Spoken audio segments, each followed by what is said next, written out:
I bought a USB power supply. This is a little USB power supply that provides two USB-A outputs, plugs into the car's 12-volt system, and this will allow us to plug any USB device in for power. And then what I have done is I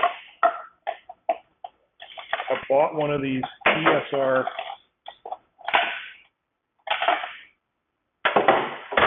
Halo Lock charging pads. This is really designed for your desktop use, but it's got a USB-A on it. It's not a mag lock, but it has magnets in it. So when you put the phone on there, it will hold the phone in place. Pretty light magnet, but it seems like it should be good enough to hold the phone in place for a car you're not you're not doing too much cooling it up with. That's going to plug into one of these USB power outlets. Then I thought, because the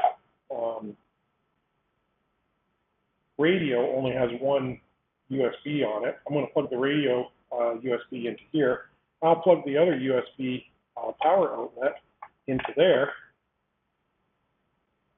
like that, I guess, so that I have USB power on the passenger side in the console.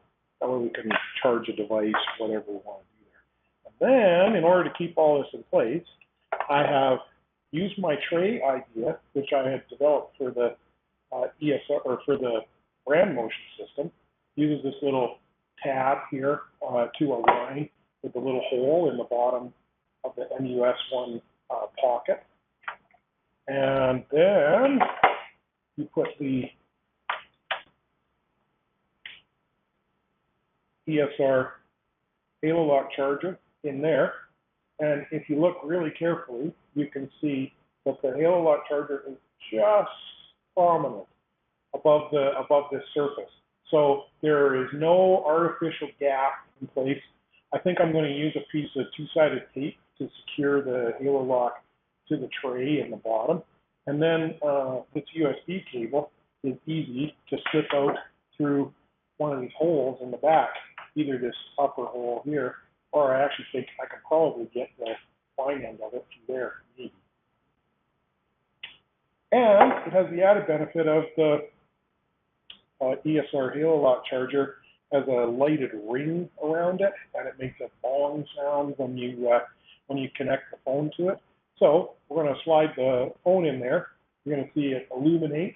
The illumination goes away after a minute or so, and you're going to hear a little sound, and hopefully the magnet will keep it in place while we drive. And we don't need a pad or anything over top of here that's going to reduce the effectiveness of the wireless charging.